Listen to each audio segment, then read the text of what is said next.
You've got... I remember last time we talked, and we're trying to set up this thing with Andrew Dimitri, which could still happen, but the last time we talked, you had people throwing rocks at your house. You were getting a hell of a lot of attention that it disappointed me a bit, because this town's usually more accepting than that, and more, you can walk down the street and people are like, "Hey, Warne," but they're not going to give you grief.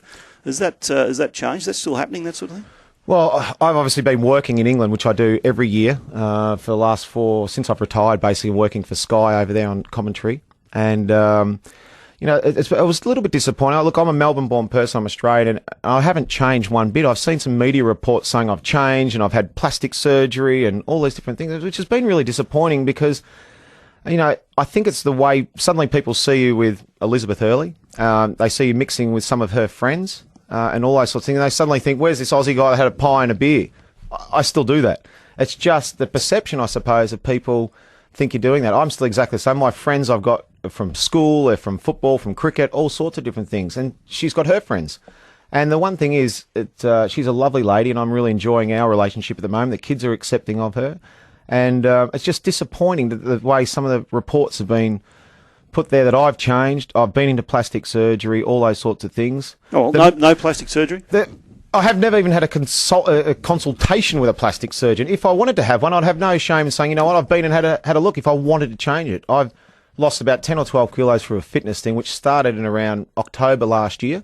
When I had my TV show, I wanted to get fitter for TV. I then had to play IPL with 20-year-old kids, and at 42, maturing 42-year-old Neil, I thought, you know what, I want to actually get fit. And I got into it, and I've really started to enjoy it, so I've kept going. So I haven't, Elizabeth hasn't got her high heels in the middle of my back saying, come on, you must do 100 push-ups and you can't eat that.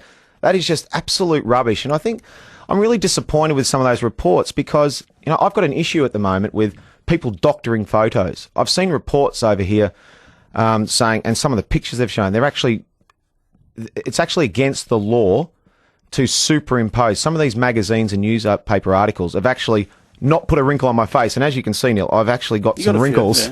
And I don't think it's right or fair to the public to put in some photos like that and portray me as a person that hasn't got a wrinkle, has changed and all that sort of stuff. So they've actually been doctoring photos of Yes, which is against the law. And I've got some legal advice on that at the moment. And I don't really want to go down that path. I would just like to think that I'm sure the gossip sections and gossip stuff, unfortunately, it's part of society now.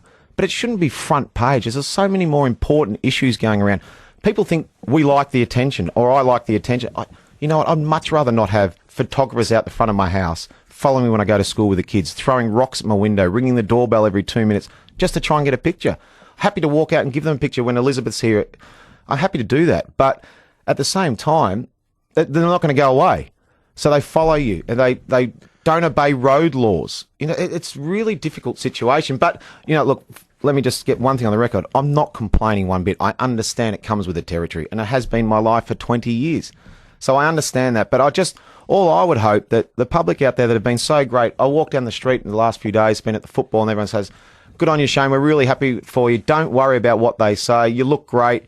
Just enjoy yourself. Don't worry about them. And, the public's always been great to me. So I'm disappointed. I think they've got an obligation and a responsibility to the public to report the facts and not Photoshop things or not doctor photos or not when you're not even there to superimpose you to different situations. And just to get it clear, that's happening in Australia. This isn't just the UK. No, this is Australia only. Melbourne? Well, there's all sorts of different news outlets here in Australia. So it's just disappointing. And reading rubbish, just reading factually incorrect. And I'm lucky I've got Twitter, that I've got an instant voice that can set people straight. People can follow me if they want to know the truth.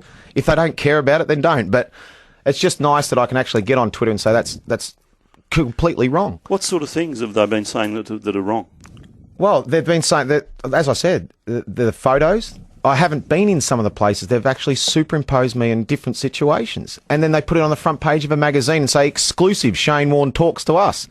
I've never done, I think Simone and I did something ages ago, about 15 or 20 years ago. I've never done anything. I've done maybe one article, but it's not my style. I've never done those things. So it's just disappointing that they do that, Neil, and it's... So have you raised this with people like the Herald Sun and the other papers? You raised it with them because you wrote for them? I was with News Limited for 12-odd years and often raised some of those sort of questions and just, factual stories. All I said is, if I do the wrong thing, then sure, you say whatever you like, but be factual. And look, I had a huge argument with when I was with News Limited about the tennis, that I demanded 25 tickets, security, private parking, which was just absolute rubbish. Andy Roddick invited me into box. I sat in his box. How did I demand 25 tickets, a security guard, VIP service, and a car parking spot? You know, it's just incorrect. So it's disappointing, but I just hope they would report the facts to the public. It really annoys you, I can tell that. And why does it annoy you? Is it getting at who you are? Is it, you say you haven't changed, you're the average bloke, Yep. but you're now on an you've always been on the international stage, but because of your relationship with Elizabeth, Yep. I mean, it's American gossip as well, isn't it? Because Yeah. she's well known in the States. Yeah, she is, and I suppose it just brings a different, a bit of a circus sort of thing, I suppose. And, my life for 20 years has been followed by journalists or paparazzi, those sorts of things. And I don't, I understand that, so I'm not whinging about that one bit. All I'm saying is that, when the two of us get together, her world and my world, it's, I suppose it's interesting to people. And I'm sure the gossip and all those sorts of things has got a place in the public domain. But it's just, I think they've also got a responsibility to report the facts. That's all I'm asking for, is to report the facts, take your shots and all that sort of stuff, but don't throw rocks at our windows. Don't ring the doorbell every 2 minutes. I just don't think that's right, especially here in Australia. We're better than that. I like a pie and a beer at the football, and I like to take my kids to the footy. I'm still exactly the same as I have for 20 years. Just leave them alone too. The kids have been left alone, haven't they? Yeah, some of the, the more renegade sort of paparazzis, there's a few of them out there that follow you and they jump out in front of you and the kids when you walk them to school. I just don't think that's right. And I don't want to start just sit here whinge about things, but that's unfortunate. They're the facts.